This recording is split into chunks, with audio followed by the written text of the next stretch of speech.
We now move to the last section of the Samaññaphala Sutta, the 8 knowledges, that is Abhiññās. The term Abhiññās refers to the 8 kind of knowledges or insight in Lord Buddha's teachings. These are special kinds of wisdom or insight that arise through mastery over jhanas. The 8 cognitive achievements are collected under the umbrella term Vidya, that is clear knowledge. These type of knowledge, 8 in number, contain as their core a set of 6 known as the modes of direct knowledge. Today I will be discussing the 6, beginning with the knowledge of the mind-made body. We will then explore the modes of supernormal power, followed by the divine ear. Next, we will delve into the understanding the minds of others, recollect past lives, and conclude with the vision of the divine eye. Together, these 6 knowledges foster a deeper understanding, and these are also considered 6 more fruits of recluseship, more excellent and sublime than the previous one. I shall cover 6 today, and Geeta ji will be addressing the remaining 2, that is knowledge and vision and the destruction of cankers, in tomorrow's session. So we start with the knowledge of the mind-made body. When his mind is thus concentrated, pure and bright, unblemished. Unblemished means free from defilements, free from defects, malleable, which means the mind has become adaptable to great adversity. Wieldy, a mind which can be easily controlled or handled. Steady and attain to imperturbability, a mind which is very calm and unruffled. In short, it means that a bhikkhu has achieved mastery over the 8 jhanas. He directs and inclines it to creating a mind-made body. From this body, he creates another body having material form, mind-made, complete in all its parts, not lacking any faculties.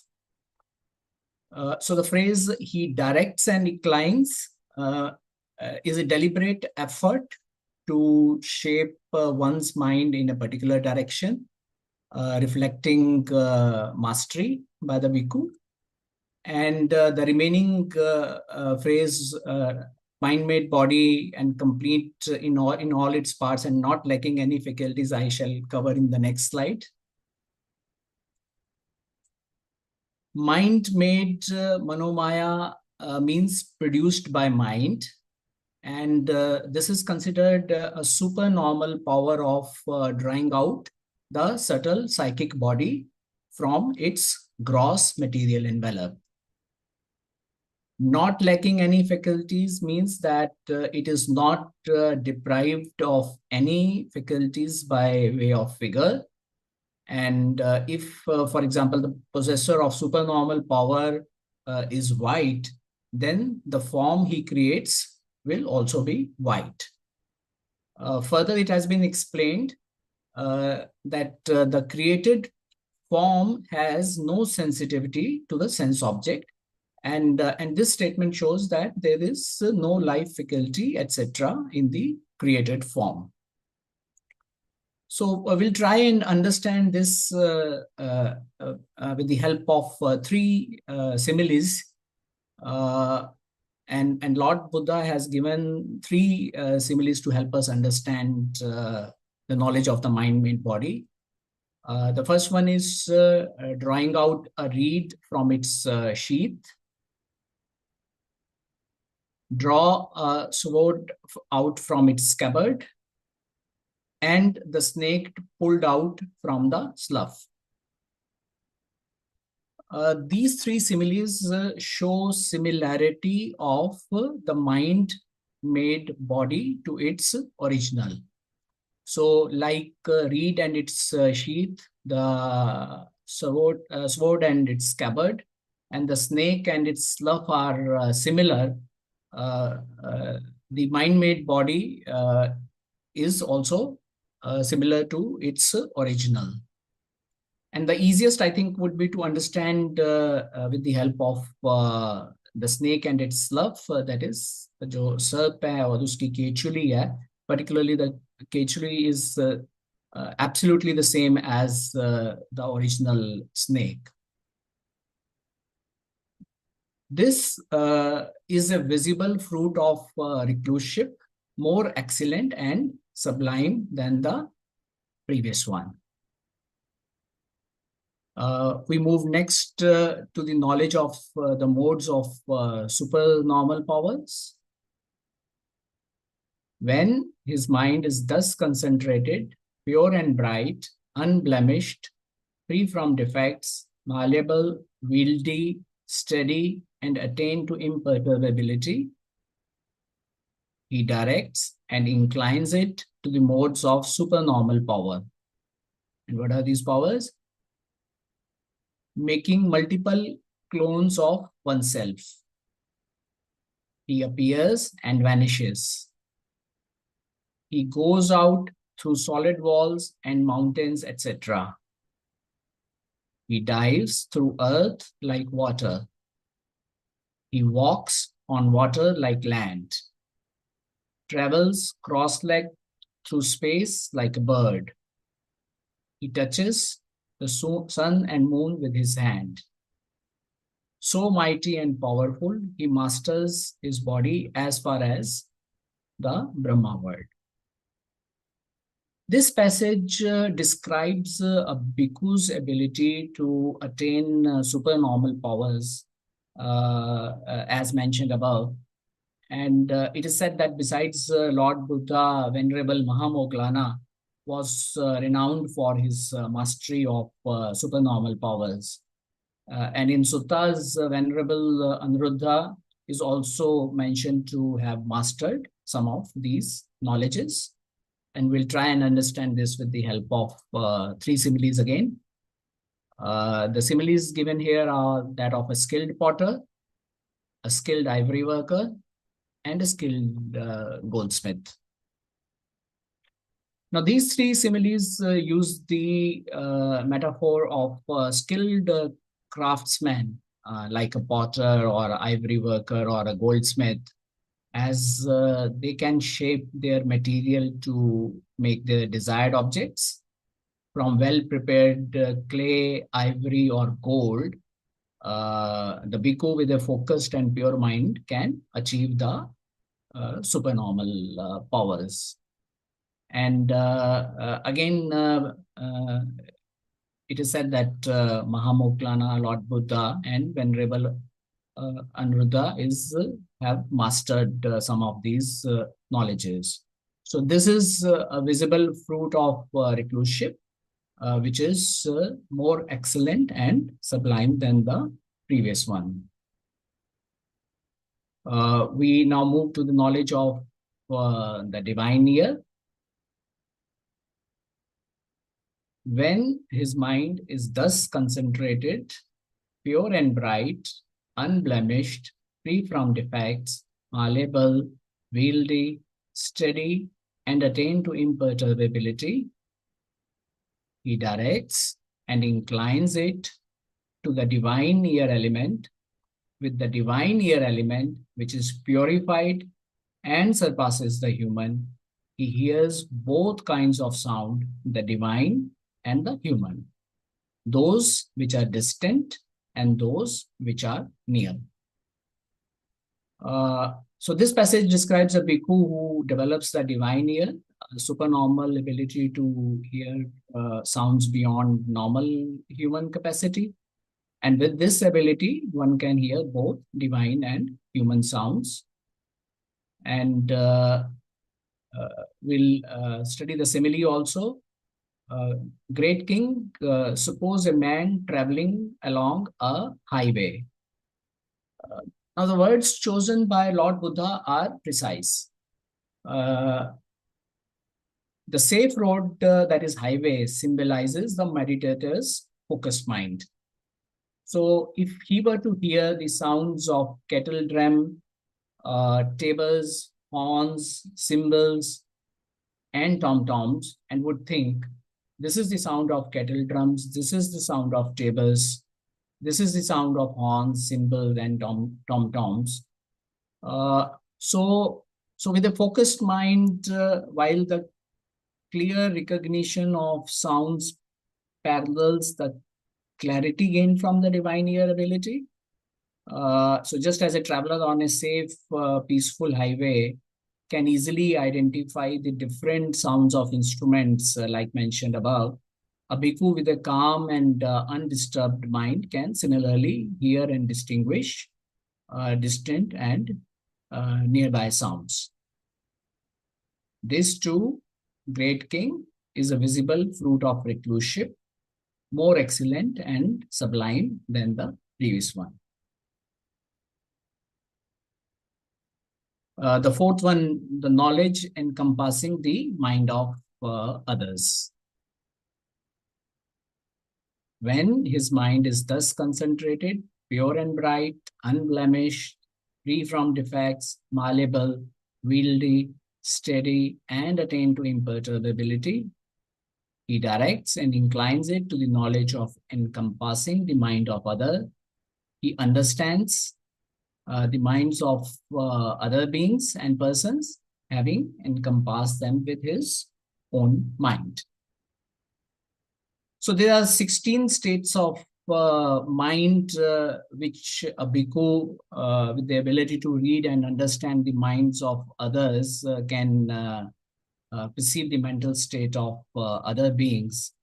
And these are the bhikkhu would understand whether there is a mind with or without lust, a mind with or without hatred, a mind with or without delusion, whether it is a contracted mind or distracted mind, whether the mind is exalted or unexalted, a surpassable mind or an unsurpassable mind, whether the mind is concentrated or unconcentrated, and whether it is a liberated mind or an unliberated one.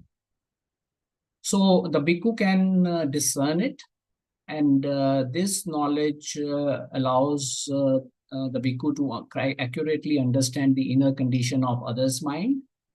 And it is said that many disciples of the Lord Buddha had this ability. And Lord Buddha here uses the simile of a young woman examining her reflection in a clear mirror to explain how a bhikkhu can perceive the mind of others. Just as the mark on a young woman's face would become evident to her when she examines her facial reflection, so the 16 states of minds of others become evident to the bhikkhu sitting with his mind directed to the knowledge of encompassing the mind of others. This is a visible fruit of recluseship, more excellent and sublime than the previous one. The knowledge of recollecting past lives. When his mind is thus concentrated, pure and bright, unblemished, free from defects, malleable, wieldy, steady, and attained to imperturbability, he directs and inclines it to the knowledge of recollecting past lives. He recollects his numerous past lives, that is, 1 birth, 2 births, 3, 4, or 5 births, 10, 20, 30, 40, or 50 births, 100 births, 1,000 births, 100,000 births, many eons of world contraction, many eons of world expansion, and many eons of world contraction and expansion, recollecting. So this passage describes a bhikkhu's ability to recollect his past lives through deep concentration. He can remember details from many of his previous births, such as his name, family, appearance, experiences of pleasure and pain, even the kind of food he ate, and his lifespan in each life. So he recalls these details across many lifetimes, including the cycles of world contraction and expansion, and how he transitioned from one life to the next.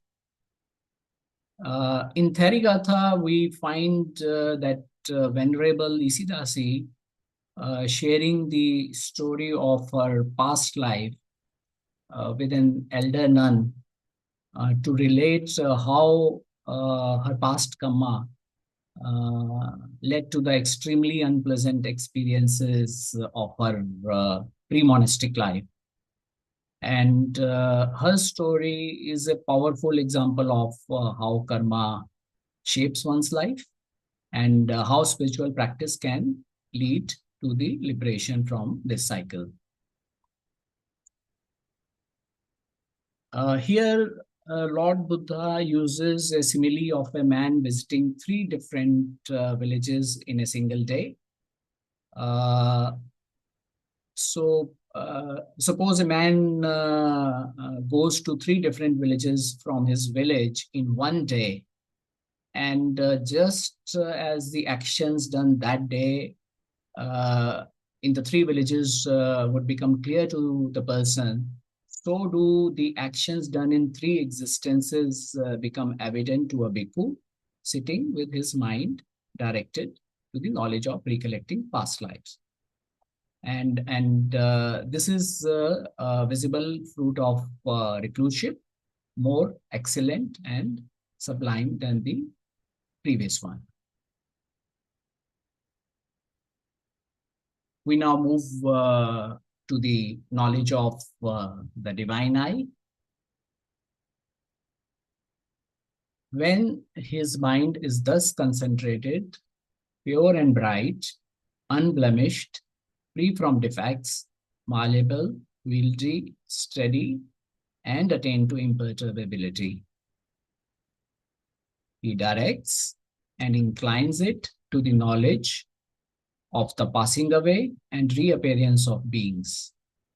With the divine I, which is purified and surpasses the human, he sees beings passing away and reappearing, inferior and superior, beautiful and ugly, fortunate and unfortunate, and he understands how beings fare according to their karma. So with the divine I, a monk can observe how beings based on their actions, that is karma, are reborn in different realms, and that their fate is determined by their good or bad actions and good or bad views. And this insight was the basis of formulation of law of karma. And it is said that Anuruddha, a cousin of the Buddha, was known for his mastery of the divine I.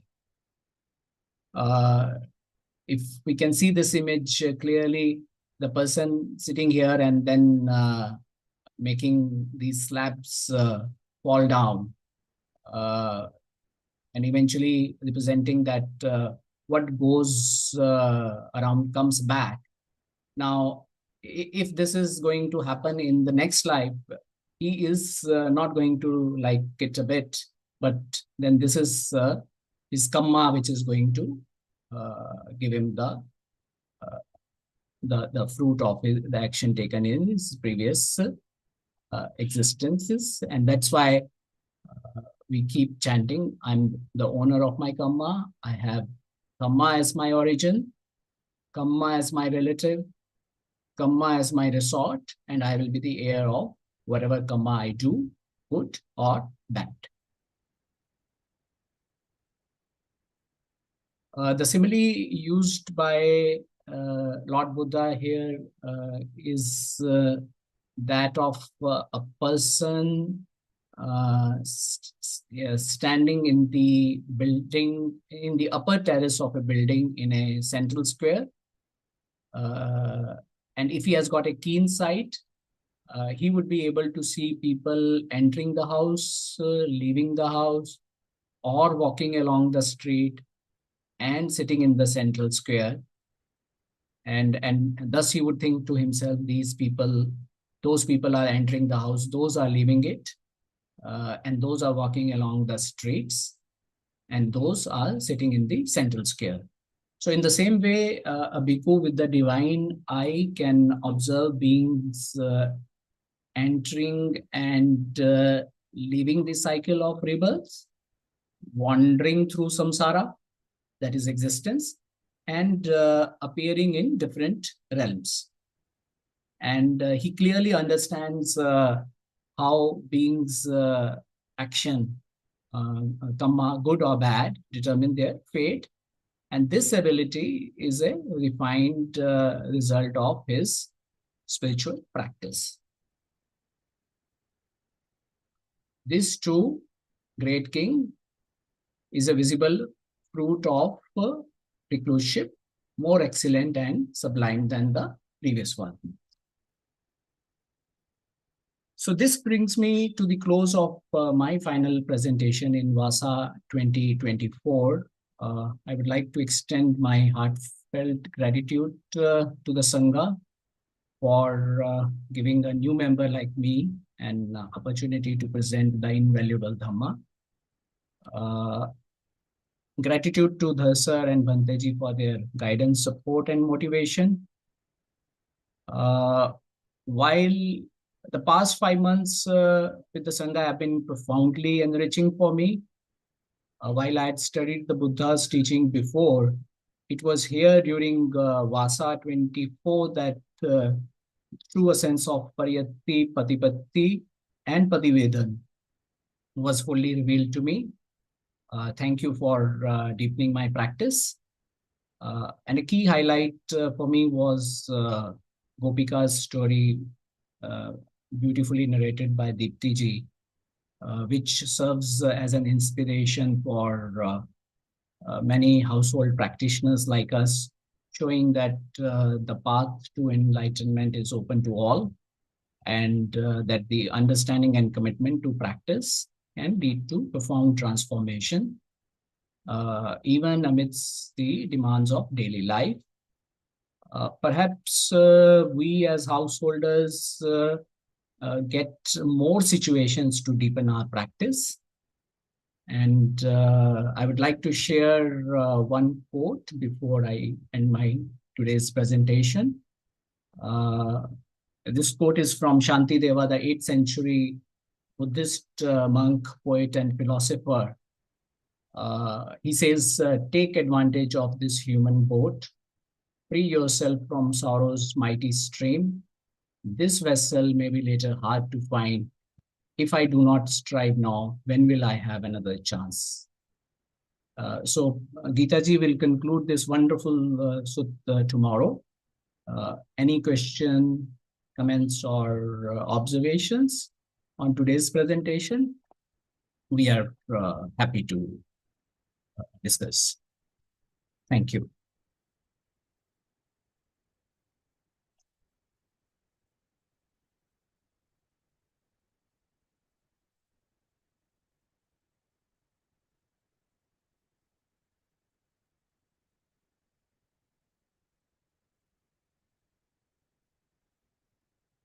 Sunil, thank you. Very nice and crisp. I thought I maybe just add little bit. मैं सुजातो जी ने जो translations किए ना उसमें उन्होंने notes बनाए हैं, आपने देखा होगा. जो ये आखिरी दिव्य चक्षु है ना, जिसमें कि इन्होंने बताया है कि भाई दूसरों की जो गति होती है, किस तरह से उनके किन कर्मों की वजह से क्या रिबर्थ हो रहा है, वो जो ज्ञान है, उसके नोट में उन्होंने कहा है this knowledge is even more significant, obviously, compared to the previous one. It brings in the understanding of cause and effect, why rebirth happened the way it does. Great. The interesting thing comes now. So of course, so in that sense, like Dharsab said 2 or 3 days ago, कि ये जो अभिन्याय है, ये जो powers हैं, इनकी भी अपनी एक प्रज्ञा के कॉन्टेक्स्ट में रोल हो सकता है in fact. Such knowledge, however, is not infallible, as the Buddha warns in DN1 and MN136. DN1 तो वही है जो हमने पढ़ा था, ब्रह्मजाल, और MN136 is Mahakamma Vibhang. So anyway, I thought it's instructive to just remember this. So then he says, the experience is one thing, the inferences drawn from it are another. One should draw conclusions only tentatively after long experience. So it seems, and it only occurred to me now, okay, a lot of the wrong views जो ब्रह्मजाल में हैं, they are a consequence of actually having this particular abhinya in practitioners of various other traditions, और उससे जो उन्होंने conclusions निकाले, they were actually erroneous conclusions. So I thought I'll just throw that into the mix as well. So thank you, very nice. I thought you were able to really bring to us the crux of the sections you presented, and for us also as listeners, it's very helpful when it's presented in a way that is clear, short, crisp, that enables absorption much better. So much gratitude to you.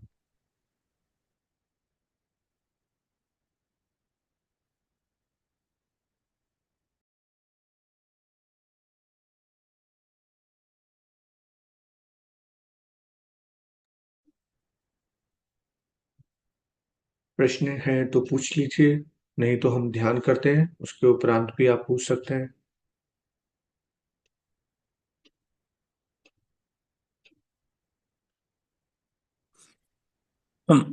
Sunilji, my question on the knowledge of mind-made body. Is it something the mind perceives body in certain way, or is it talking about the 4 elements? How can I really relate that? Kashi, this is, yeah, please go ahead. Yeah. You're adding something?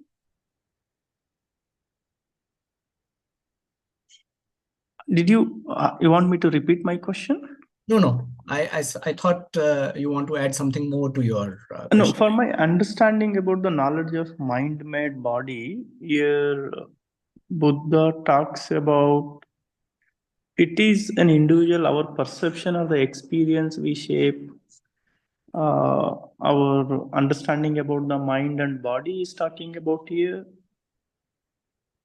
How through meditation we explore the relationship between the mind and body. So this one was really difficult to understand, and I think I would request Dharsar or Bhanteji to technically explain the further details of this, rather than me venturing into something where even I have some doubts. So Sir or Bhanteji can further explain it.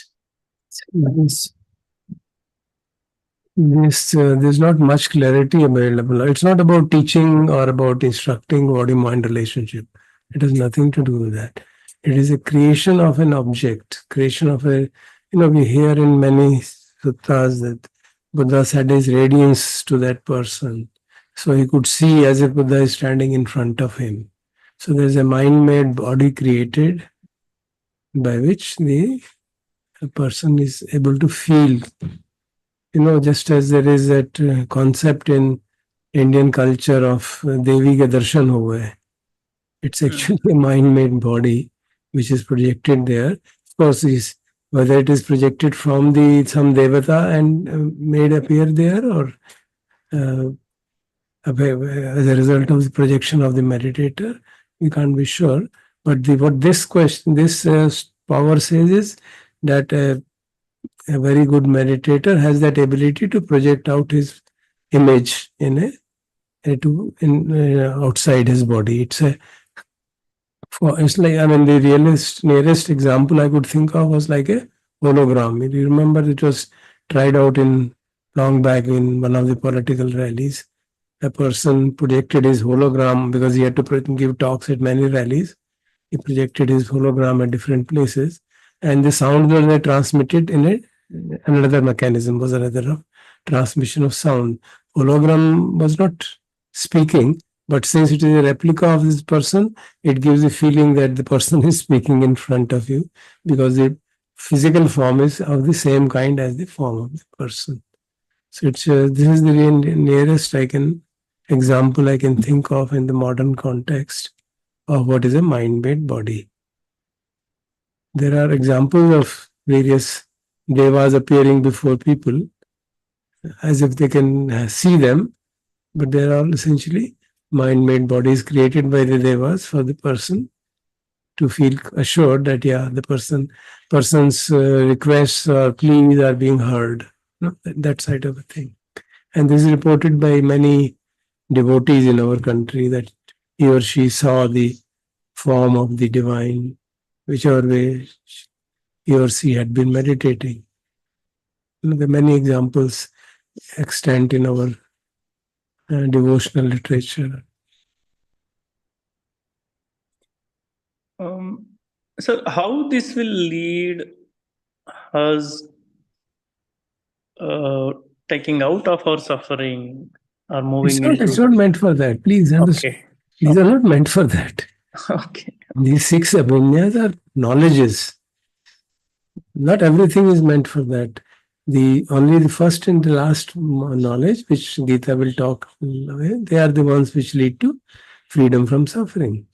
These are not meant for freedom from suffering for the person who is doing it. This may help others remove suffering of somebody else.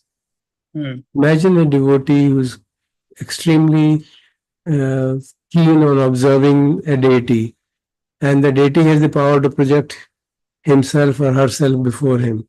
The person's devotion is strengthened and he feels happy, and his suffering is removed to some extent. That is the purpose. So we hear of Buddha mentioning, there are suttas, especially Mahaparinibbana Sutta, where in one section Ananda asks him of a particular village, there are so many people, they were all your devotees and many of them have died. Where have they gone? So Buddha tells them, oh, these are people became Sotapanna, these became Anagami, these became this. And this person has been born here, this person has been born here. In many sutras we find that.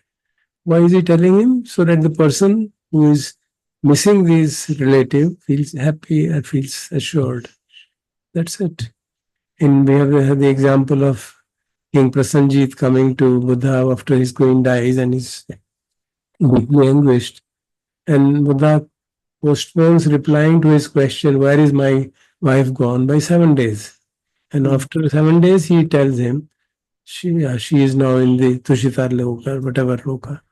So he feels happy, she has gone to a higher level. So it is removing the suffering of those people who want to be benefited by that. So this is a power which an enlightened being or a great compassionate one, can use it to relieve the anguish of some people.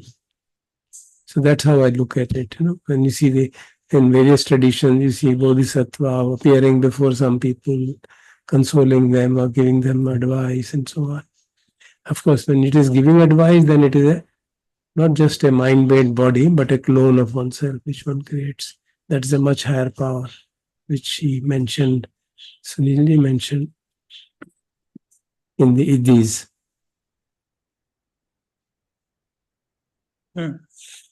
So these are manifestations of compassion. I look at it in that manner.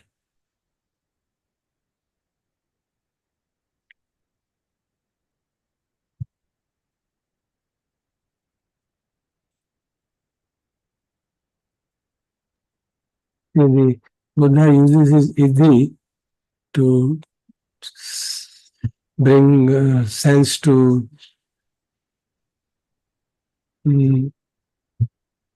Angulimala. You remember? The story of Angulimala is coming after Buddha to kill him, and he's extremely rapidly running. Buddha uses his power so that he keeps running, but he can't move further. The earth below him starts moving. So he's flabbergasted what happened. So that brings him to senses. So there's a compassionate use of iddhi to bring the person who is in dire straits, who is going to go to heaven, hell, to bring him back into the senses, because he has a potential which has got hidden because of his wrong advice given to him. So there are many such examples. Is it not a supernatural power? Yeah, Or of Buddha course. used it to him? Yeah, of course they are.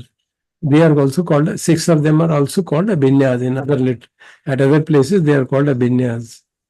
So they are but the bulk of it is iddhi portion. Some of them are knowledges, some of them are supernormal powers. Are usually called those iddhis. They are called the supernormal power. In Sanskrit it's called siddhi, ability to do so many other things. Out of these, 2 of them are seen to be 2 of these, and one of the powers, which destruction of asavas. These are called the 3 vidyas, which are much more common with the arahants. The knowing of one's past lives, knowing of past lives of others, and the knowing of the destruction of cankars. These are apparently quoted by in many suttas, that he attained the 3 vidyas.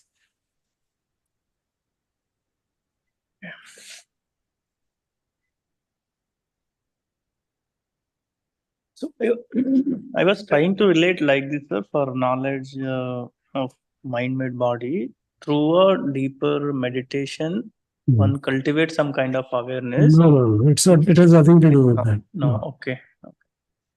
It's got nothing to do with that. One can use one's own imagination to explain it, but that's not the idea. For cultivation of meditation, we have the dhatu manasikara problem. That is the one. It's the reality. Understanding the body as built up of 4 dhatus. That is a meditative process. Not this. You don't create a external image of a body and then visualize it in that manner. That's not a part of the practice.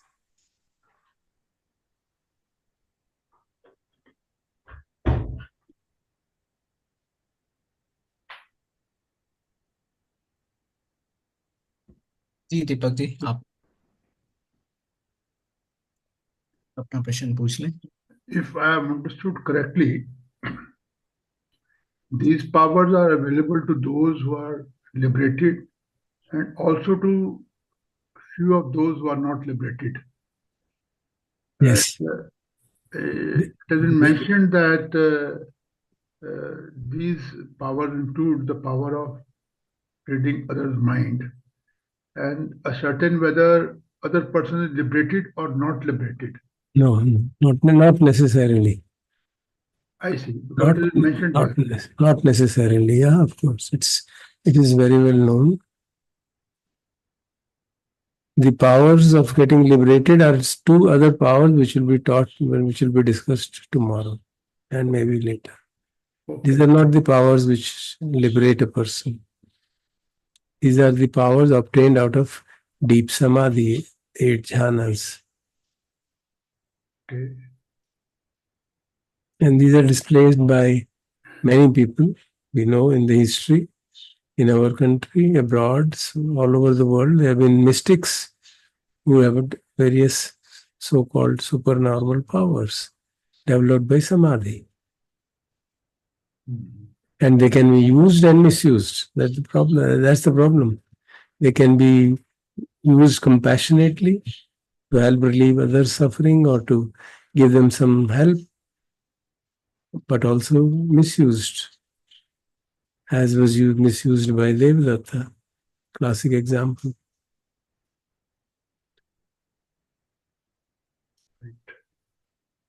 I think in one of the slides it was mentioned that the such person can see whether the other person is liberated or not liberated. I was only wondering on that. Yeah, that specific power can come only to a liberated person. Yeah, this is what I'm. Yeah, That specific element. Yeah.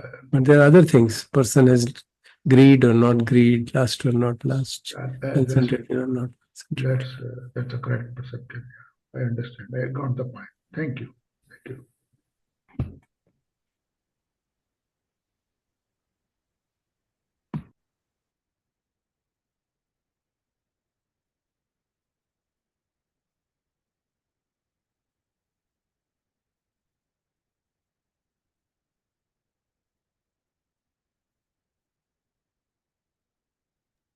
हाँ जी SP sir.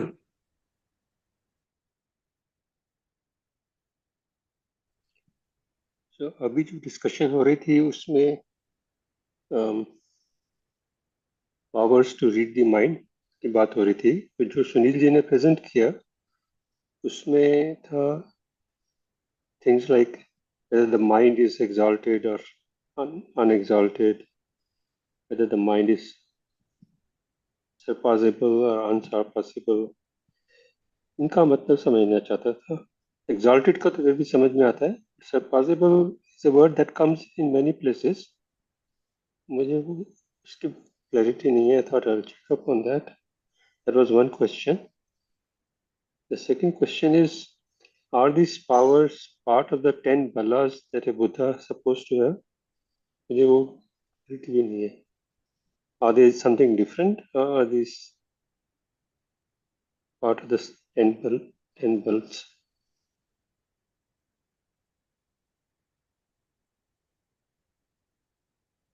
You would like to answer?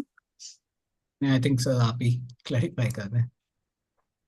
See, when it is mentioned the person's mind is unblemished, it means essentially that the 5 nivaranas have been suppressed. They are not operative. So the mind at that moment, at that particular moment, when the person is meditating and developing strong samadhi, at that moment the mind is in its pure form. So the upper person, the conscious mind is pure. So that is the meaning of that. And these are the various powers which are coming out of samadhi. The powers of the Buddha are much more than the powers of normal monks, which they can gain by samadhi. Generally, it is mentioned there. All of them are there, but there may be something else also which is not mentioned. So I'm not sure about that really, because in many traditions there are mystics shown to have powers which are not listed in these, which has been read out from the sutta. So these are historically been recorded that this power was exhibited by this saint or mystic. So obviously it does not exhaust all possibilities. So whatever is written is probably the most striking ones which Buddha felt could be enumerated. So I can't say whether it is exhaustive or not really. Because there is literature, there is available information of people having many other powers which are not listed here. Because these things are mentioned in other suttas also. Yeah. And in Kayagati Sutta, many of these things appear under the 10 benefits of jhanas. Yeah. The powers. Yeah. Here it is Samaññaphala, the fruits of recluseship, becoming a monk.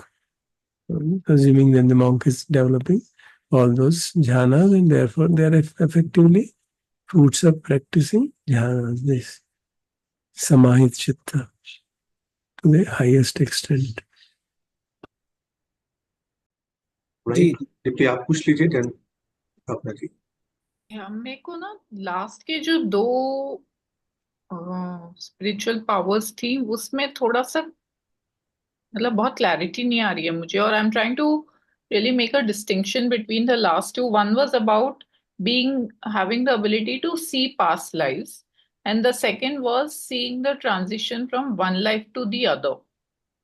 तो मुझे ऐसे लग रहा था कि अगर कोई एक व्यक्ति दूसरे की पास्ट लाइफ को देखे मतलब पास्ट और फ्यूचर लाइफ को देखे तो they may be able to see their passing from one realm to the other also. And maybe I'm misunderstanding somewhere, so अगर वो clarify कर सके that will be helpful.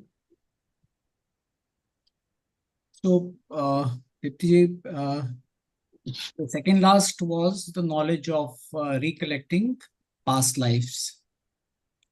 और इस power में the ability is with regard to the recollection of past lives of that person or bhikkhu. So this is one, and the second, the knowledge of the divine I is more relating to the karma.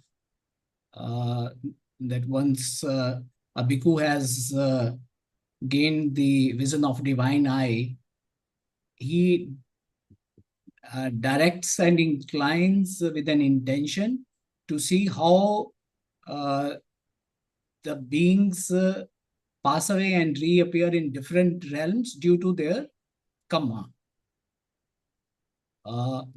So that so the one is the recollection of past lives, the first one, and the second one is seeing that how the beings are faring according to their karma, and therefore that becomes the basis of law of karma.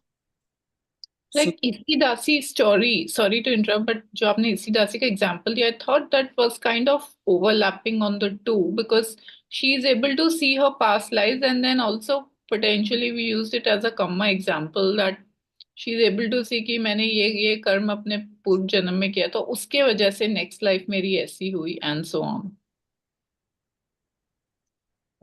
Yes, the first insight was कि पहले उन्होंने ये देखा कि मैंने ये मेरी ये मेरी पास्ट लाइफ्स थी, एंड सेकेंडली जो मैंने उसमें कर्म किए थे उसके बेस पे जो है मेरा वो हुआ. तो maybe I think there is an overlap there because of this particular example which you are talking about, where she sees it, what were her past lives, and then uses this insight to see that the result that she got in her pre-monastic life was due to the karma done in those lives.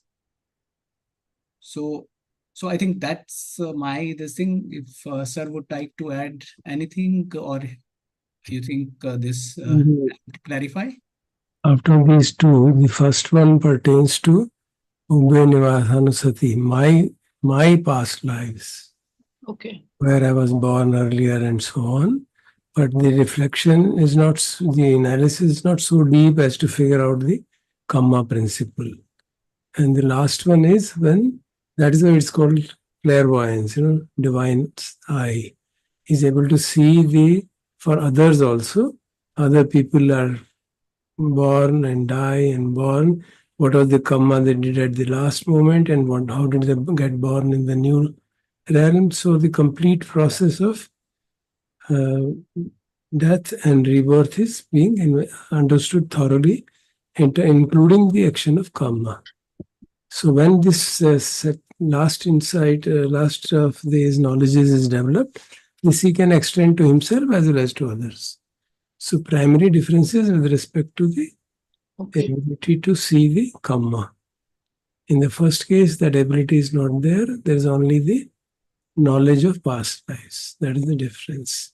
So when these are all knowledges of a unenlightened person. So you must remember that. An enlightened person like Isidasi would have all the knowledges. So she had both these knowledges. She could see her past lives and also see what were the details of her past lives. So if you remember in the Brahmajala Sutta, we understood that people saw their past lives and said, oh, I was there, and concluded that there is a continuity of me there. So same vision, but a wrong view, and therefore they came to wrong conclusion of eternalism. So you can see how the shift can take place if the view is not correct. Same insight of seeing my past lives led to a wrong view, because they're not able to see the karma behind it. So the last one is not available, so they don't see why it was born. They don't invoke that ability to see the karma, and therefore they come to a wrong. Yeah, I think that really clarifies. Sir, in terms of imagery, मुझे ऐसे ध्यान आ रहा है जैसे महाभारत में जब कृष्ण जी, मतलब I'm just thinking of the serial actually. जब Krishna ji, gives that divine eye momentarily to Arjun, and then he's able to see that really large, form. And then there are some beings which are going in his mouth or body, and then some coming out. Is that kind of representative of कि ये एक जन्म से दूसरे जन्म में जा रहे हैं और फिर कैसे जन्म हो रहे हैं? Something on those lines. That in the Indian spiritual tradition, they are shown as all arising from the deity and going back to the deity. There the idea is that the deity, the Krishna here there, is the supreme being out of whom everything manifests and in whom everything gets subsides. So it's a slightly different concept. Okay. Thank you. भावना जी, आप पूछ लीजिए। सुनील जी, एक क्लैरिफिकेटरी question है। ये जो आज आपने 6 spiritual powers की बात की और फिर आपने 8 jhanas भी बोला था स्टार्ट में, तो ऐसा है कि without the attainment of 8 jhanas it is not possible to have these spiritual powers? So इसमें जो इस सूत्र की कमेंट्री है उसमें बिकु बोधि ने लिखा है कि ये 8 नॉलेजेस तभी आती हैं जब 8 jhanas के ऊपर मास्टरी हो जाती है. That is something which has been explained in the commentary. So in that way, yes, once a bhikkhu has mastery over 8 jhanas, then these 8 knowledges would be revealed to him. Actually, it's not strictly correct. With respect to these, yeah, it is true. With respect to the supernormal powers, because 4 jhanas usually is seen. Why I'm saying so? Because the knowledge of destruction of cankers in the Vipassana Jnana, which Gita will present to us tomorrow and then later, in them, it's not necessary to have 8 jhanas.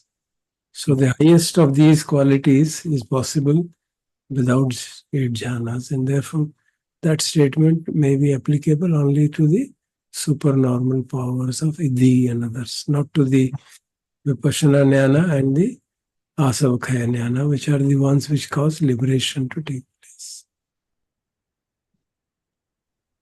Right. Thank you. In suttas, there's nothing mentioned in that kind, so it's literature. Commentary only. Which Suttas, we know for sure that the Arhant can be liberated. We remember we had studied in DN15, which I think Bhavna had presented.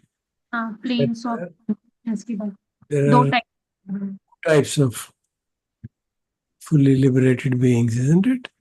There's the Panya Vimutti, other is Ubhayo Vimutti, liberated by 2 ways. So the one liberated by 2 ways has 8 jhanas, but one liberated by Panya only doesn't have those jhanas. He may not even have 4. He may have just 1.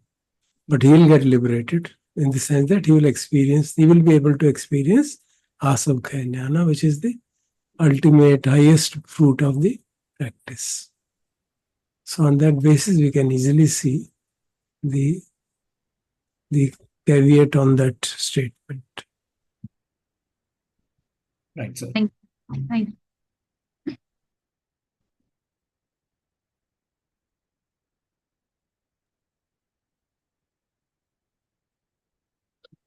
और प्रश्न अगर आपको अभी आते हो तो पूछ लीजिए, नहीं तो बाद में हैंड रेस कर दीजिएगा।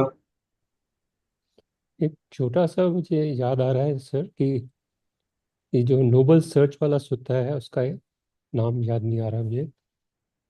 उसमें भगवान बुद्ध बता रहे हैं कि when he was on that very strong ascetic practice and he was thinking of not taking any food whatsoever, then he heard the deities tell him that if he doesn't take anything, then they'll put food into his pores, into his. So that means he had that these powers of hearing beings from other realms. And obviously he was accomplished in terms of 8 jhanas, although not enlightened. Just was trying to correlate this discussion with that. Is it? आपकी आवाज नहीं आ रही sir. It's a very good example to remember. He had already mastered 8 jhanas, and he had the abilities, for example, of that particular case shows the divine ear, that he could hear divine voices also. He could hear devas talking among themselves, and he took appropriate action.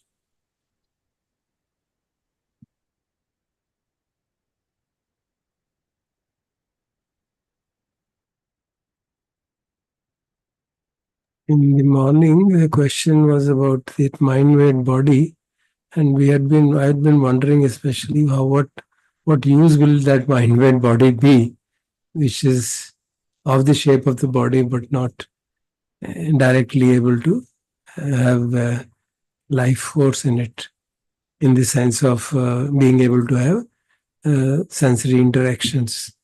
So I found an example in one dialogue. Somebody wrote about the psychic powers of Deepa Ma, which is an event of 20th century.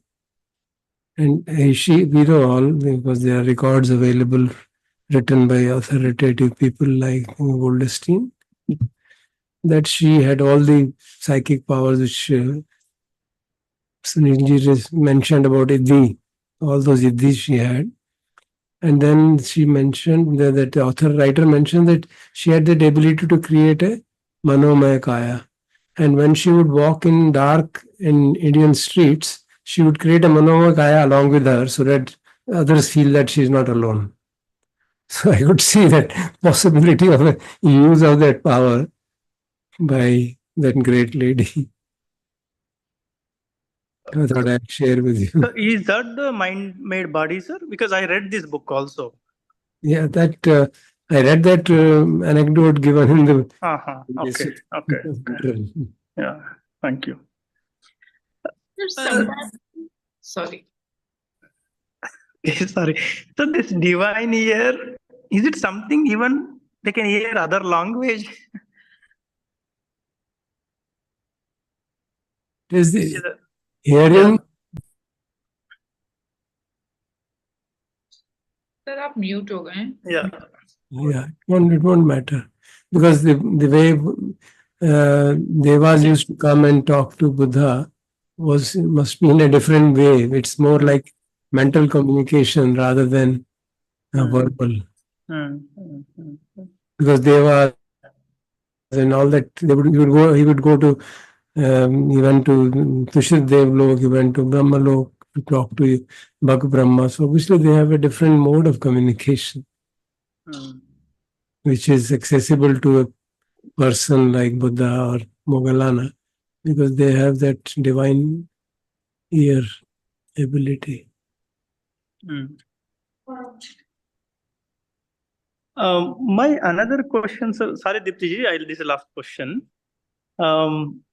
Lord have the divine ear, but why did he ask the king about those 6 recluse answer actually? Is it for for the because understanding point of view, he asked them to repeat it, isn't it, sir? Naturally, many times you will see there are many dialogues, interestingly, between highly acclaimed disciples like Mahas Kothita asking questions from Sariputta. No, both of them are fully enlightened. Why are they asking questions from each other? Obviously, for the benefit of the audience who are sitting there, so that they can know. There's that famous dialogue between Sariputta and Mantra. What is his name?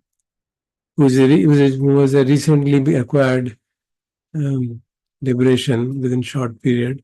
And he tells the whole 7 stages of purification, asks the questions one by one. And just to see, of course, and the dialogue seems to say that he wants to see. He's not aware of that this person is so competent. And then they have a complete dialogue on, and in their process, we come to know about 7 stages of purification. Otherwise, there is no other place where this whole concept, just in one sutta it appears that there are 7 stages of purification of beings. And it all happens because Sariputta is one by one. Is the noble life lived for Shila Vishuddhi? Is it lived for Chitta Vishuddhi? And so on. So we know this is the various stages. He says Shila Vishuddhi is for Chitta Vishuddhi, Chitta Vishuddhi is for Jnana Vishuddhi, and so on. So all of those processes are known in that manner. So many a times these great disciples would interact with each other. We have dialogues between Mahakachana and I think Sariputta also somewhere, which are basically for the sake of what they say, Bhujan Hitaya, Bhujan Sukhaya. Yes. Buddha many times mentioned, there's a question, there's one of the Ajivikas goes to Buddha and says, you claim to be fully enlightened and you say still early morning you sit and meditate. Why do you meditate? So he says, it is for 2 reasons. One is to remove the tiredness in the body because I can do pleasant abiding. And secondly is as an example to the future teachers that they shouldn't stop meditating. So they do many things that are being done by these great disciples for the sake of posterity, so that people in future should see how to behave properly, how to ask questions, and the parts of the teachings which are not clear, they become clear to them.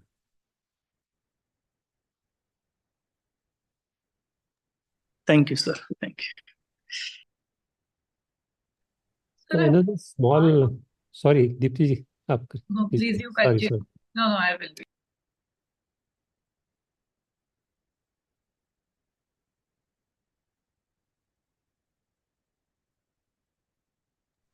Fine. So I'll go first. अभी मैं बोल लेती हूँ.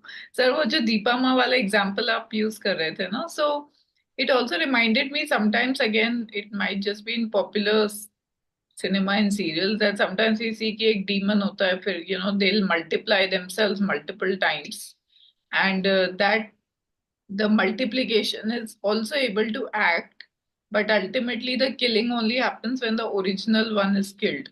Yeah. That is the cloning process, which Idriyo mein jo aaya tha na, he can make multiple copies of oneself, which was in the Abhiññās, various, it had many of them making multiple copies, walking over water, walking through mountains and walls and flying in the air and so on. So those are these special, Siddhi जिसे कहा जाता है Sanskrit. So those are those copies. These are you can see these. The asuras also had those capabilities. Those who are very. बात है. Example hai, then that is different. That's not cloning, is it? That is just a projection of only one time of yourself. Yeah, but the other those have the kind of sensory abilities. So this one person shouts, all of them shout, so as to create fear in the minds of the people. Very interesting. Thank you.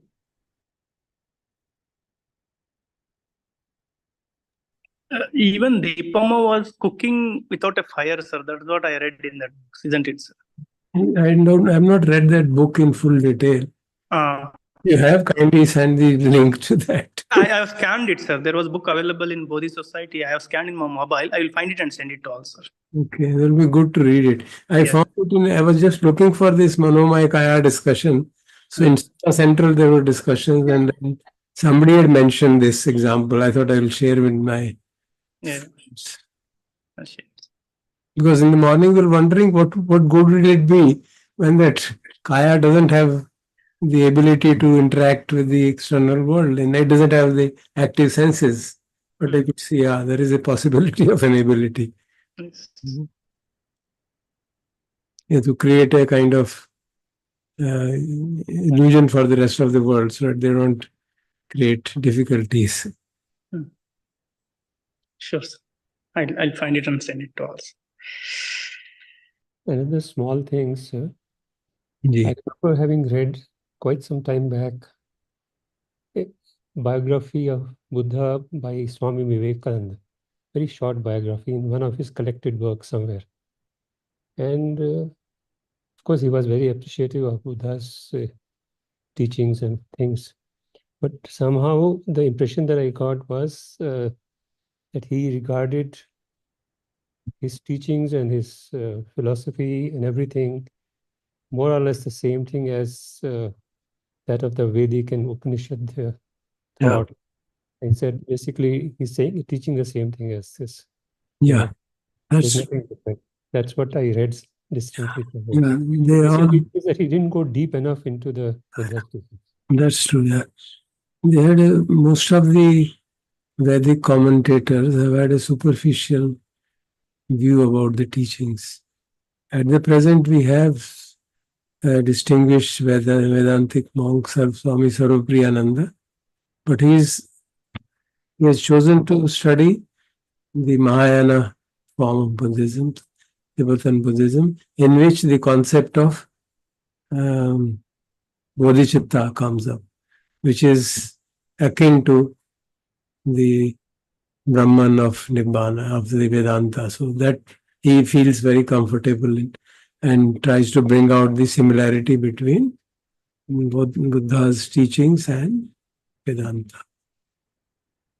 That has been a tendency in Indian tradition to assimilate Buddha also as a part of the traditional spiritual heritage of India, which is obviously not possible if you understand the teachings thoroughly, because they tend to see the existence of a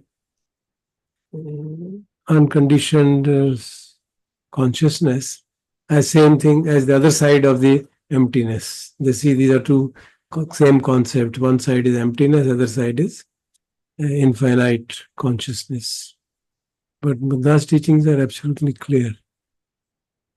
And we saw it in DN15, Bhavna would remember.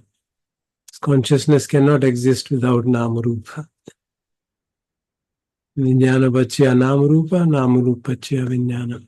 So that cuts across all possibilities of a consciousness existing without a Rupa. So therefore, it is not in consonance with the concept of a self-aware consciousness. Buddha's teaching, as we understand in Theravada, is not in consonance with that. And because of that very profound sutta which we studied. But then that sutta where Bhagwan talks about consciousness without surface, वो थोड़ा confuse करता है ना? That is a state of a arahant. We tend to project it and say it should be applicable, else it is something as an existent entity. Consciousness is always defined as a conditional phenomena. And there it is defined as unmanifest consciousness. Because why is it defined in that manner? Because the vijnana is nirodha. In the arahant, that's how I understand it. I must have qualify that statement. in the Arhant-phal Samadhi state, Vijnana is Nirodha. So all the consciousness is cut off, but the Arhant is still alive. So it posits the existence of a different kind of consciousness, which he calls as Anidasana Vinyan, which means which is unmanifest. And you will see, recall, it says it does not find a footing in earth, air, water, fire, and so on, which essentially means it is not something which is in the Namarupa domain. It is something which is to just sustain that person under the Arhant-phal Samadhi situation. That's how the people who think in this manner think like that. But others, of course, use that as an example to justify that. Yeah, so we can. हमारी समझ के बाहर है sir. You can take both, whichever example whichever direction you want to say. The question naturally arises whether those two suttas where this term occurs, which are descriptions of the state of mind of a liberated for Arhant at the time of experiencing the Arhant-phal Samadhi, because it gives the description, there is neither sun nor moon, but there is no darkness, meaning the person is aware. But the Vijnana is Nirodha, so how can he be aware? If Vijnana is cessation, how can there be awareness? There has to be some way of awareness, and that some way of awareness has been given a name, Vijnana Anidasana. That's all I can say. That's which the traditional orthodox formulation views it in this manner. So, Bhikkhu Sujato, I corresponded with Bhikkhu Bodhi and on this issue for many times. Pestered him this way, that way. But that was his view, and I, after deep reflection and studying suttas like DN15, it makes it very clear that the existence of a standalone consciousness is not in tune with Buddha's teachings. I'm not saying this is right or that is right. I'm saying this is not in tune with Buddha's teachings as given in, let me put it specifically, Mahanidana Sutta, which is generally regarded as the most profound sutta on dependent origination. That is universally recognized. On that there is no doubt. Thank you, sir. Sir ये जो आपने अनिदस्सान विज्ञान की बात की थी, वो death के बाद ये खत्म हो जाता है? अरहंत की डेथ के बाद वो चला जाएगा? It arises only at the time of Arhant-phal Samadhi. That's all. It is not that he remains in that state all the time. No. When he is out of that Arhant-phal Samadhi, he is out of this Nirodha, yes, then he'll be like any other human being. He'll experience Lokottar Chitta because there is no impurity left in the mind.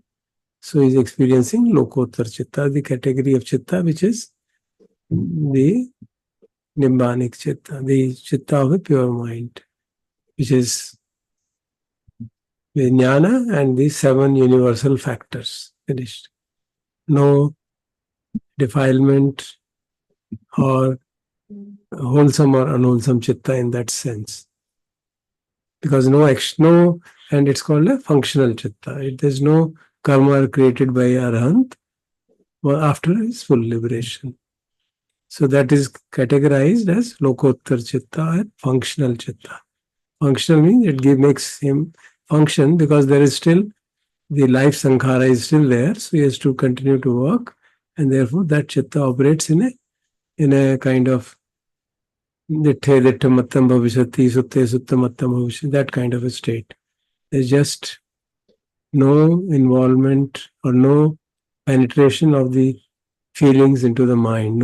As we studied yesterday, the feelings no longer invade the mind because it is completely free from all latent tendencies. So you can understand that.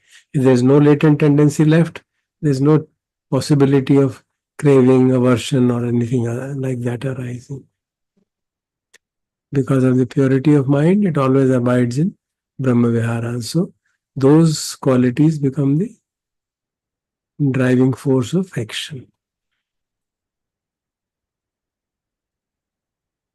That's Thank how I you. understand it. Okay. Sir Arhant फल समाधि का मतलब क्या होता है? जो अरहंत बन जाता है उनको? Arahant Phal Samadhi means the experience of complete cessation of asavas. कल उसकी चर्चा होगी, कल या परसों उसकी चर्चा होगी। आसव क्षय ज्ञान, जब जो 8 ज्ञान है उसमें जो 8वां ज्ञान है वो होगा। That is, one has completely removed all latent tendencies from the mind. There is no tendency left of craving, aversion, delusion, nothing. It's pure chitta, which तो is अरहंत बन जाते हैं वो वही तो हो गया ना, अरहंत फल समाधि। yeah, that you can, yeah, but it does not mean that that chitta remains there all the time. ये इसीलिए मैं बार बार कह रहा हूँ। वो समझ आ गया सर, वो चित्ता is विज्ञाना is संखार पच्चय विज्ञाना, विज्ञान पच्चय नाम रूप विज्ञाना. That is always so. Vijnana in the non, when one is not experiencing the Arhant Phal Samadhi, then Vijnana is like normal Vijnana for us. Its quality is obviously better than our mind states. Thank you.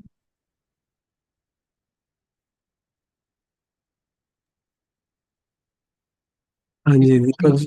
आप पूछिए।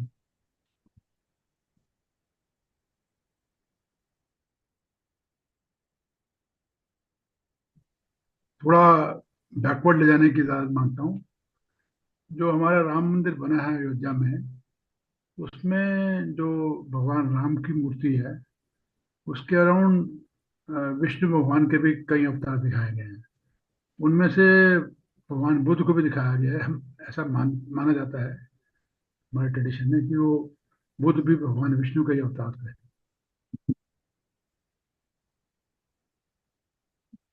Yeah, that is true, माना जाता है, but जो माना जाता है वो सत्य है जरूरी नहीं है। जी, जस्ट ट्रेडिशन की बात हुई थी बैकवर्ड। ठीक। It has gone to that extent कि राम मंदिर में भी जो है जो मूर्ति बनी है Because there is a Quranic reference to that, and it became popular with the poem of great महाकवि जयदेव ने पोएम लिखी थी 11वीं या 12वीं शताब्दी में। तो जो the poem which was recited in the film, it's a very powerful poem recited in the film, what's it, which was on the freedom fighters, जो सन्यासी लोग गाते थे, Jai Jagadish Hare, and then he recites one by one. It's in Sanskrit. He recites all the avatars of Vishnu where Buddha is also mentioned. So that made it popular. So that is a popular notion in a certain community. But there are people who don't agree with it. Not only me, there are among the Sanatana Dharma followers also many people don't agree with it. They say this Gautama is some other Gautama. It's a Gautama Rishi or something. And there are all kinds of views. That is Gautama or Parshurama and so on. So much difference of opinions. Let's not get into that. In fact जो आरती है जय जगदीश आपने जो भी बोली, उसमें कहा है कि आप हमारे विकार दूर करो। विकारों की बात तो कही है, सारे विकार वो आरती नहीं है, प्लीज डोंट मिसअंडरस्टैंड। पार्ट है sir. No not at all, it is totally different. वो संस्कृत में है और ये लिखी गई है 100 साल 200 साल पहले, वो है 1000 साल पहले की, 800 साल। वो तो 100 साल 200 पहले। That is written, that is in Sanskrit. Okay. That is actually a description of the 10 avatars of Vishnu. That in this avatara you came and you improved the life, or you saved humanity. In this you saved humanity in this manner. In this you saved in this manner. So they are recognizing the qualities. So the Buddha is recognized as compassionate one. So that's how each avatara is given a certain quality. So that is a totally different feeling from the traditional जो घर में आरती हम गाते हैं ना, वो अलग है, वो 100 साल 150 साल पहले की। ये तो आरती तो 100-150 साल पहले है। ये डिफरेंट ना, तो इसलिए मैं कह रहा हूँ mix up, totally different, not different, totally different.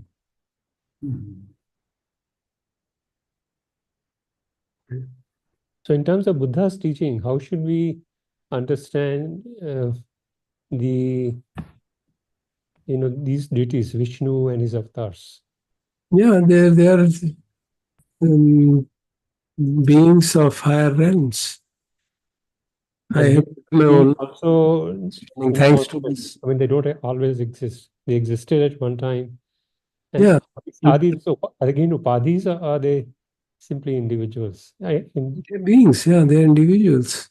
We have already, I mean, thanks to the deep study of the Abhiññās Sutta and 31 lokas, which I had to do in this whole process, it's very clear now. All this business of deities, and not only Indian, all other religions, Christianity, other Judaism, all that, you can now put it in proper perspective. In a Buddhist perspective, you can see all of that very clearly and understand that they are not illusions and hallucinations, as the so-called scientists would like to say it, or the rationalists would put it.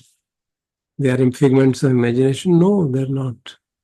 You can easily understand them. If you study the properties, the qualities of each realm of existence, you can see their qualities. And fortunately, look at one of the Mithyaditthis was partial eternalism, आपको याद होगा, आंशिक शाश्वतवाद, in which the situation was that the first being which arises in the Brahmaloka, he gets alone and he thinks, may another being arise, and another person comes from Avassar Loka, higher Loka, he comes and is born there. He's talking of the beginning of the cosmos, Yuga. And then he thinks, oh, this is my son, I have created him by my thought. He is my Manu Putra. The concept of Manu is like that. ये मेरे मन से उत्पन्न हुआ है. And when those deities of that realm, other deities get involved in certain play, and as we do, there are various cases mentioned when that person falls off from Brahma realm and comes to human realm. Then again he practices meditation, he remembers, oh, I was there, but that deity is still there, so that Mahabrahma is there, but I am here, so he is definitely my creator, he is the person, he is eternal, I am not eternal. So that partial eternalism view arose. And that explains most of the theistic religions. You can see all of the theistic religions can be explained by those deities being at different realms of the Rupa Brahmaloka. So my question was slightly different. They say Mahabrahma, Brahma is always somebody who is a Brahma. Yeah, at all times. Yeah. But there is also in the Quranic literature, I think they relate Brahma with Vishnu. Yeah. Yeah. उनका इस Buddhist thought में क्या standing होगा वो समझने की कोशिश कर रहा था. There is a sutta, Mahasamaya Sutta, which we recited in our monastery during my last 2 visits. I recited them. In that sutta, there is a very interesting sutta and very popular in the Buddhist world, that Buddha, along with 500 arhants, was in a big forest in Kapilvatthu, and all the devas come that this is the right time for we should all go and pay respects to him. So the 500, because 500 arhants and Buddha along at a one time is a very rarity occasion, and they come and pay respects to the Sangha led by the Buddha. And Buddha then tells all the monks that I recognize all of them, so I'll tell your names. I'll tell the names of each of them and some of their chief characteristics. So the names of all the deities are told. I mean, some 500 names or 1,000 names, I don't know how many names are there. And some qualities are mentioned, which realm they've come from, what are their qualities. Very few, very little. And in that, most of the deities of Indian pantheon come up. So Vishnu, Mahesh, or yeah, Vishnu, they come. Vendu is written as Vishnu. Then Shiva and others. Shiva can be mentioned with the Pali name, or similar. Some Pali name is given, and because Sujato has also studied Indian scriptures to a great extent. So in his comments, he has mentioned this deity is found in the Rig Veda, this deity is found in this Upanishad, and he keeps on. So I went through that. It was very interesting to see that because Sujata knows more about Indian deities than most of us know. Okay. So he's related most of them to the typical Indian deities in various Vedas or in the Upanishads. Nice. Thank you. So two things, and second thing on recollection of past lives. Here, in the commercial world out there, some trainers today claim that you come to us and will make you follow our process, take you to the past lives. Yeah. So, I mean, any that's comments on that? Yeah, they are hypnotizing. No? They are hypnotizing persons and removing you from the normal sensory perception. They are actually hypnotizing the people. But are they actually taking one Yeah. back to past lives? Yeah, yeah. Because many of those cases have been actually verified. I wouldn't have believed it, but they have been actually verified by those people later. Okay. There was a show going on long back. My mother used to see, and she once called me, "Come on, you're the disbeliever, come here and see." So we listened, myself and my wife, we listened to one or two. Absolutely amazing. And then suddenly it got closed up. So kya hua, band kyun ho gaya? Apparently in the last episode, which was going on live, the person who had died young at the past age, he said, "I know who killed me in the past life." And she said she later went there and recognized the person who had killed her. Now for the police, it became a big problem. What the hell do we do now? How can we take her witness to be valid? They said, "You please stop all this sense. It's creating hell for us. We can't manage these things." If a person comes that in the past life, this person killed me, what do I do? What does the police officer do with it? How does it take and it creates so much of enmity in the society. So that was stopped because of that reason. That you do privately, you do not put it on the in the air on the TV, so that people of that village are seeing this person has killed that person, and it creates enormous animosity. And it was true actually. Yeah, I think there was some. So there have been such validations of that. There is a talk available by that woman. She's now quite old. I had seen that talk month or 2 months back as to what did she learn from that experience of doing past life regression for so many people, and that has totally transformed. She got transformed. It's a YouTube. Sorry, sir.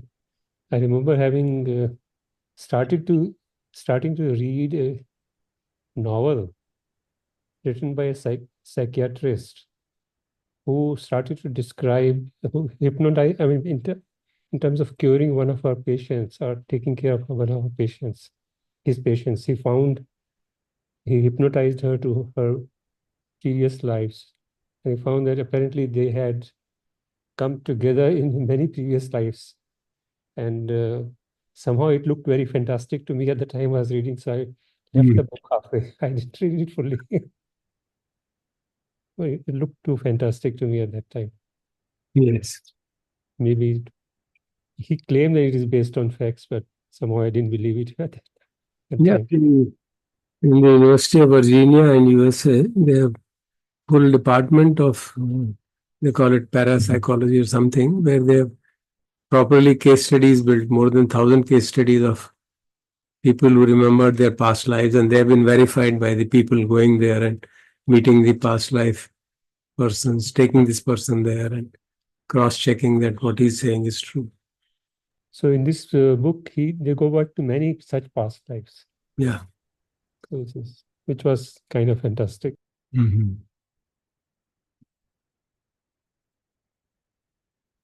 So there's various rallies and all. Slowly, Western people are also coming to get to the experience. I have mentioned probably earlier also.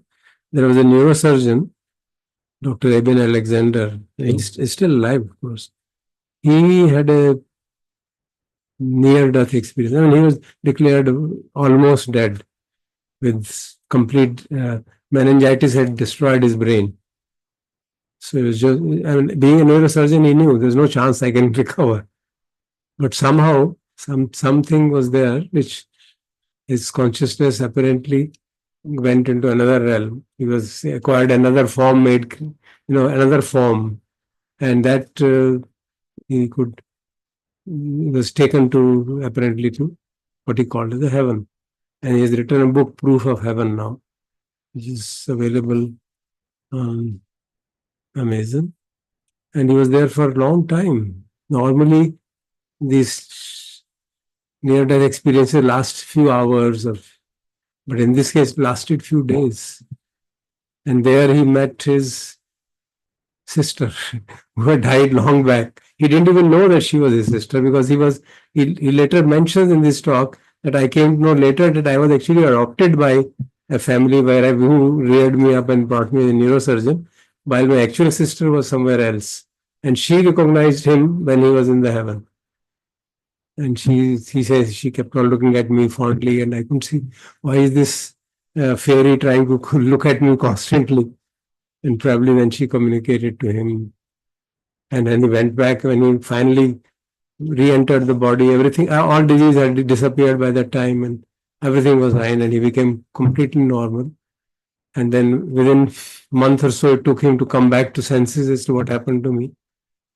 And he verified all those stories of his sister, and then, of course, he got totally transformed. His whole materialistic vision of brain and consciousness, everything disappeared. So he's now a popular lecturer in teaching people about the possibility of something else being more real than the matter and the brain. That's a very amazing story.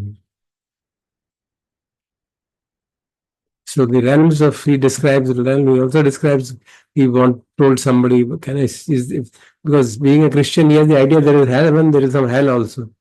So he apparently sees some glimpse of the hell and runs away and says enough. So I don't know what is going on, but apparently there is if that evidence is seen as reliable, there's somebody who's available in this world who has seen them and mentioned it. Of course, there must be people with psychic powers who may be able to see it, but they don't go about telling people. But he happened to tell people.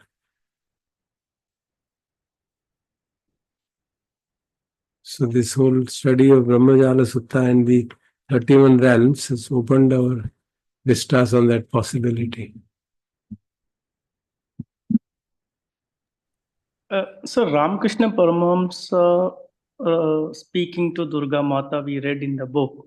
Does it mean that some higher being was living there where Ramakrishna Paramahamsa was in contact regular and speaking in the temple? Is that way we should understand and relate to the Brahmajala Sutta and different realms, sir? Yeah. That his prayers were being listened to by that deity, symbolized in that murti. And when the tipping point arose, the deity appeared before him. It became a mind-made body. He saw that and felt that his prayers had been answered. And after that, he gained psychic powers. That also is recorded in the life story of the Paramahansa. He gained psychic powers. He could see, he could impart, share his powers with others. He shared it with Vivekananda. Yes. Before his passing away. So these are the stories of 20th century. About psychic power, there are many mystics of India whose stories have been properly recorded in the 20th century. So the books are available, you can read them. And so all the psychic powers which Sunilji mentioned Most of them are listed, and in fact, some are beyond them also. Some of the psychic powers are not listed there, which they have exhibited, which, for example, Jesus Christ exhibited. They're not listed in this. Sorry, a small question is coming to my mind. As the good Devtas may exist in realms, this Asurs may also exist like Bhoot. We have the concept of Bhoot.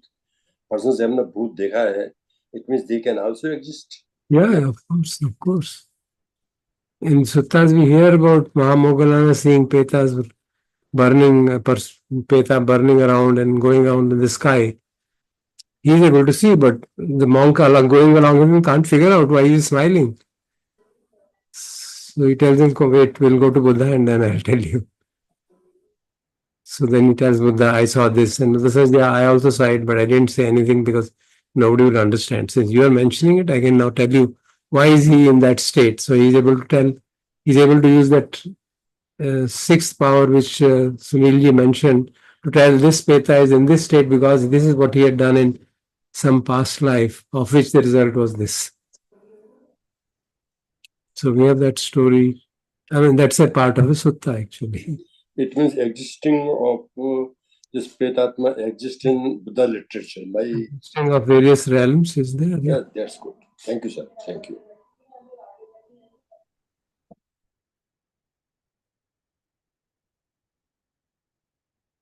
Yes, Renuka, you want to say something? So the question, that medically induced in hypnotized hypnotized state that one can see their past life. Is it somewhere related to Iddhi or just somewhat related to? Related to these powers or something, or just, how should I take it, sir? It is the effect of mind going into a subconscious realm. One can, by the power of the suggestions, and it's not that everybody can be successful in that. When the person who is doing that past life regression with suggestions, everybody is not able to do that. Some of them are able to do it. So it depends on the state of mind of the person also, and the ability of the person who is taking the other person into the other realm, into the past life. So it's a hazy area. I can't say what exactly is happening, but there are records of that which have been verified. So apparently it is possible. I personally met one of my students who had a lot of difficulties and who did it and said he couldn't understand what's going on. So it has nothing to do with this Iddhis and powers, psychic powers. I don't know. I mean, whether other person has or not, I can't say. I have no idea really. Thank you.